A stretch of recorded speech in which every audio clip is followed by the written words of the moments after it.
Assalamualaikum warahmatullahi wabarakatuh. Selamat bertemu kembali. Untuk hari ini kita akan membahas materi kimia tentang redoks atau reaksi reduksi oksidasi. Oke, kita lihat di sini. Untuk redoks, pengertiannya adalah reaksi serah terima elektron yang disertai dengan perubahan bilangan oksidasi atom-atom yang terlibat reaksi. Pada saat ada yang menyerahkan, otomatis ada yang menerima elektron. Untuk serah terima elektron di kelas 1, kalian sudah mempelajari tentang reaksi ion atau reaksi ionisasi, di mana reaksi tersebut adalah reaksi yang menyerahkan ion bermuatan negatif. Setelah itu unsur lainnya itu akan menerima ion negatif tersebut pada saat unsurnya kekurangan ion elektron.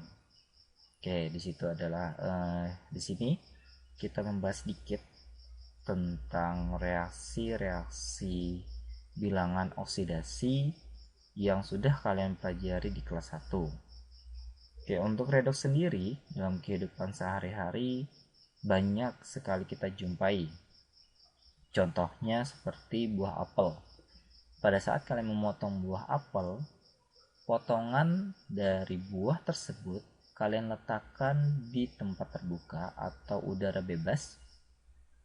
Dalam waktu yang singkat, buah tersebut akan mengalami perubahan warna di bagian potongan tersebut. Warnanya otomatis berubah menjadi kecoklatan. Kenapa demikian? Karena buah tersebut mengalami reaksi oksidasi. Dia lebih mudah mengikat oksigen yang berada di udara bebas, sehingga buah tersebut akan cepat mengalami perubahan warna, dan lama-kelamaan apabila kita biarkan, maka buah tersebut akan cepat membusuk karena dia bereaksi dengan oksigen yang terdapat di udara bebas.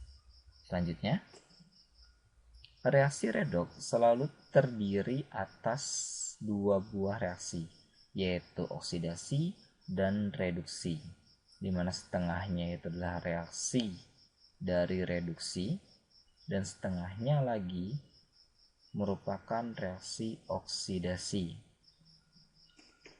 Reaksi reduksi adalah reaksi pelepasan oksigen, reaksi penangkapan elektron, atau reaksi penurunan bilangan oksidasi. Sedangkan reaksi oksidasi adalah reaksi pengikatan oksigen, reaksi pelepasan elektron, atau reaksi kenaikan atau pertambahan bilangan oksidasi. Jadi intinya adalah oksidasi itu selalu berlawanan arah atau berlawanan pengertian dengan reaksi reduksi. Dalam tabel periodik, kalian otomatis akan melihat sangat banyak unsur yang terdapat di dalam tabel tersebut, di mana unsur-unsur tersebut memiliki bilangan oksidasi yang berbeda-beda, di mana ada unsur yang mudah melepaskan oksigen, ada unsur yang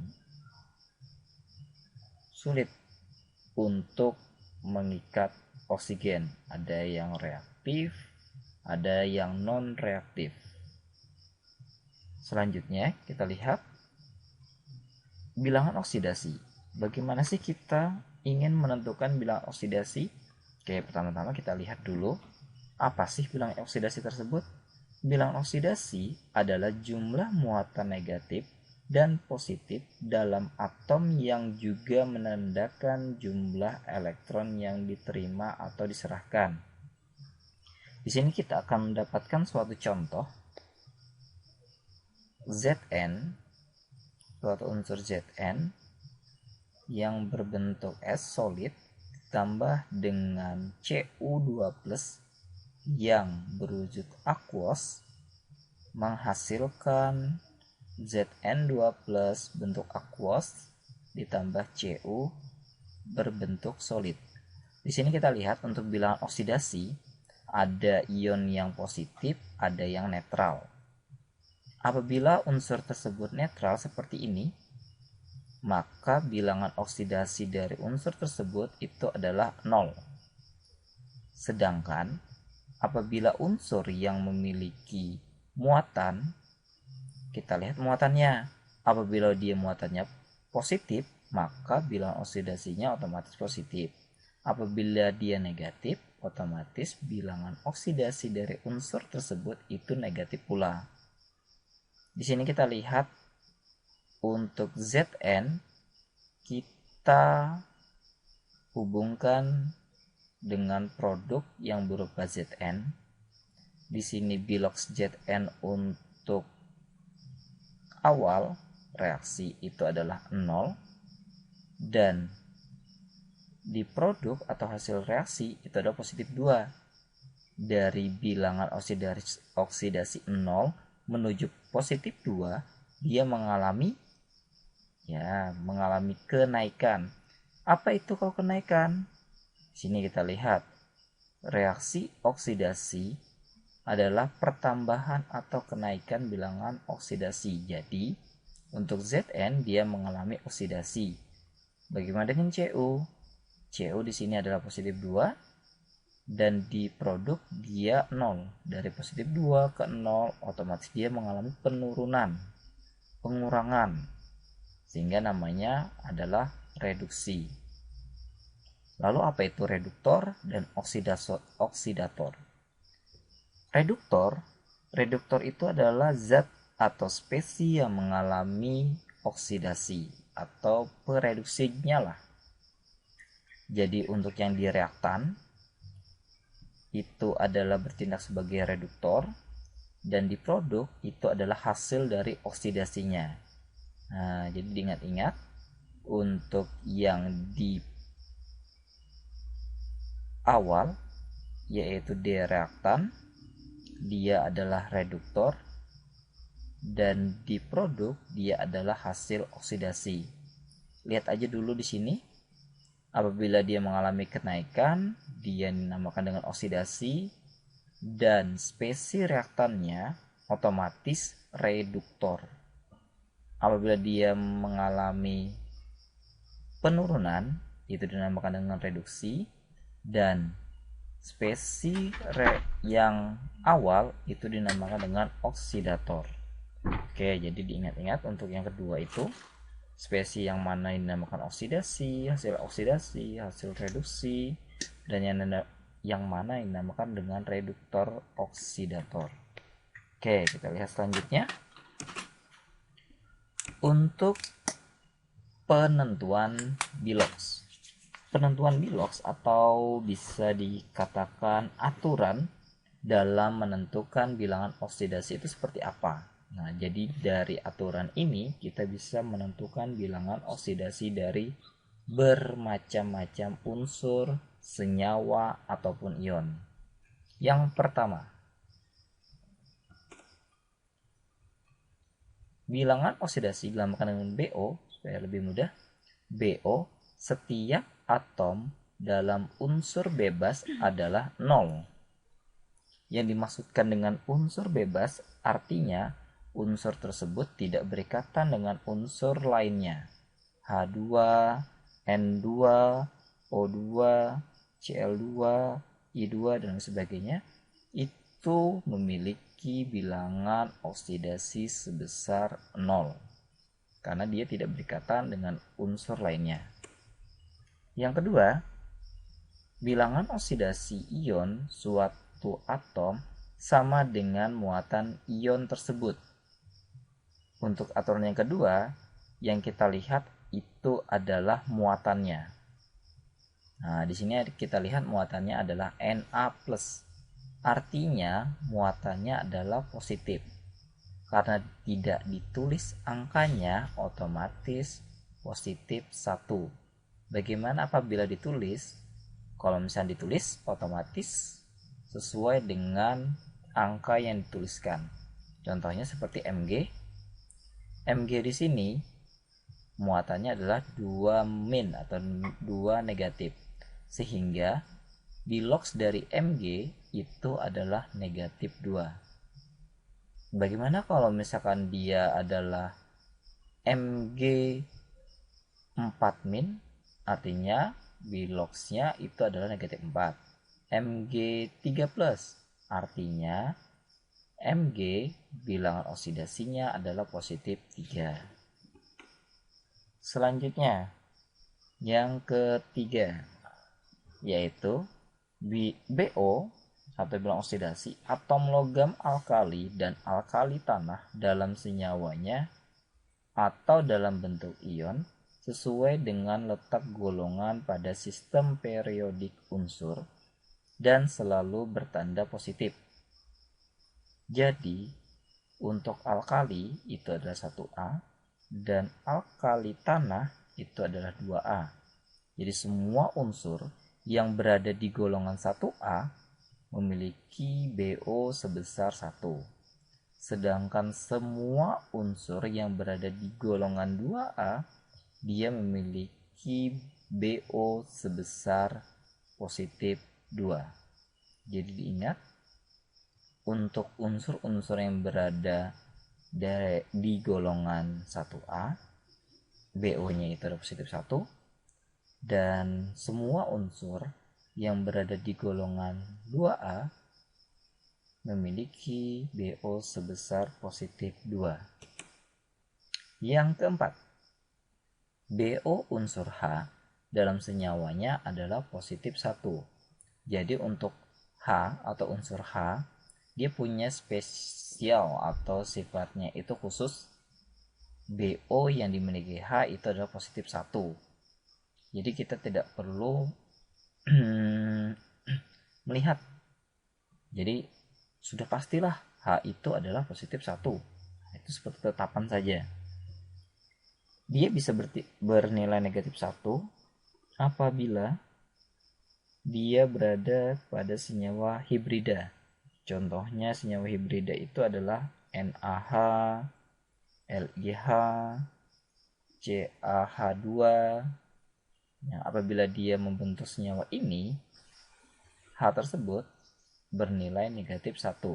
Tetapi dalam perhitungan biasanya jarang sekali kita menemukan senyawa hibrida dalam soal. Jadi yang biasa digunakan adalah senyawa-senyawa umum, sehingga kita ambil untuk H itu bilangan oksidasinya adalah positif 1.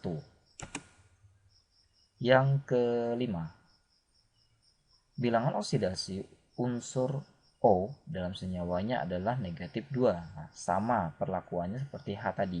Untuk O dia spesial.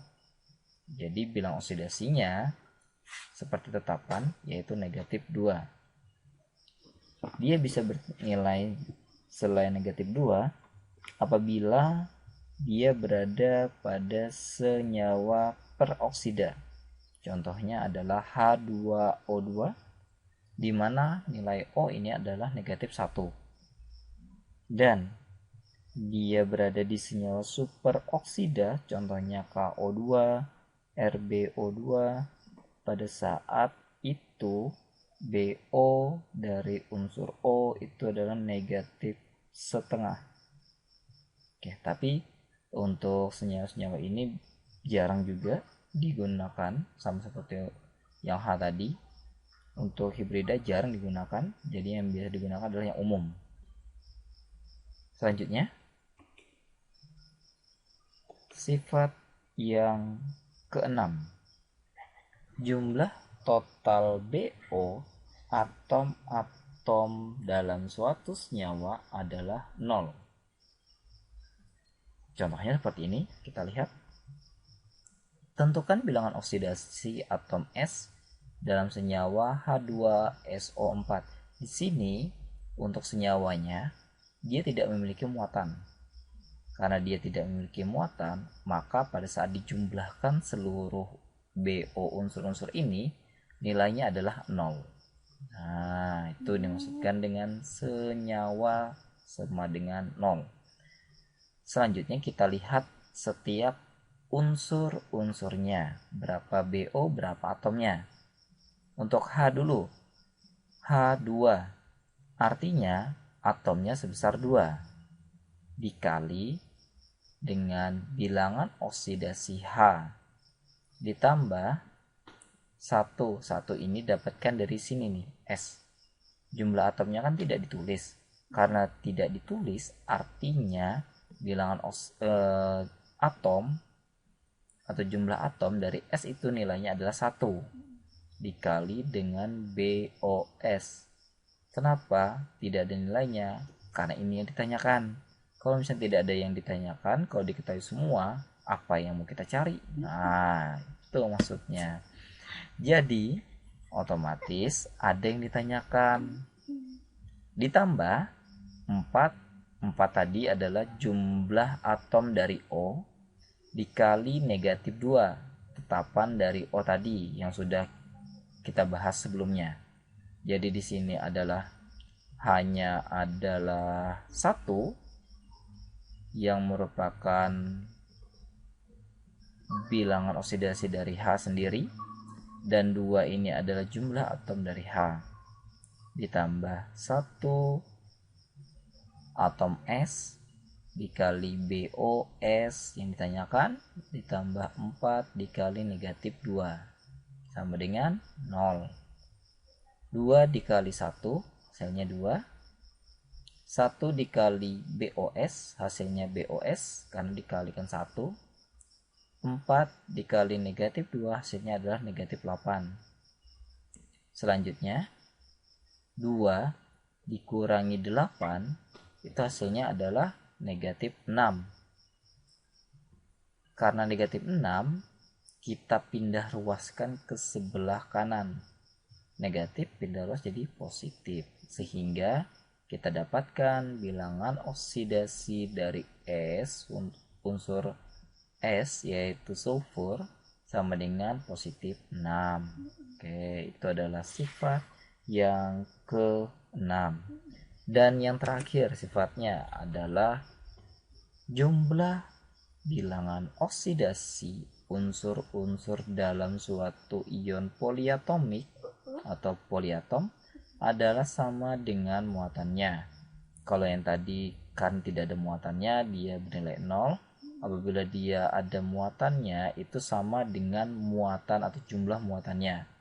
Di sini kita lihat ion poliatomiknya adalah CO32-, sehingga muatannya ini adalah kita tuliskan di samping sama dengan atau ruas kanan dari sama dengan. Apabila di sini 2- artinya sama dengan -2. Apabila di sini adalah 4+, artinya di sini sama dengan positif 4. Oke, kita lanjutkan. CO32-. Kita lihat atom C dulu. Atom C dia bernilai 1. BO dari C itu yang ditanyakan. Untuk unsur O jumlah atomnya ada 3. Kita tuliskan dikali BO dari O sama dengan negatif 2 sesuai dari muatannya. Jadi 1 dikali BOC ditambah 3 dikali negatif 2. Negatif 2 tadi adalah tetapan dari bilangan oksidasi unsur O. 1 dikali BOC tetap BOC. 3 dikali negatif 2 negatif 6 sama dengan jumlah muatan tadi negatif 2. Negatif 6 kita pindah ruaskan menjadi positif 6. Negatif 2 ditambah positif 6 hasilnya adalah positif 4. Jadi bilangan oksidasi untuk unsur karbon sama dengan positif 6. Oke, sampai di sini materi kita hari ini. Apabila ada yang ditanyakan, silahkan kalian tulis atau komen di bawah ini. Selalu nonton video-video lainnya di channel ini, like dan subscribe jangan lupa. Terima kasih. Assalamualaikum warahmatullahi wabarakatuh.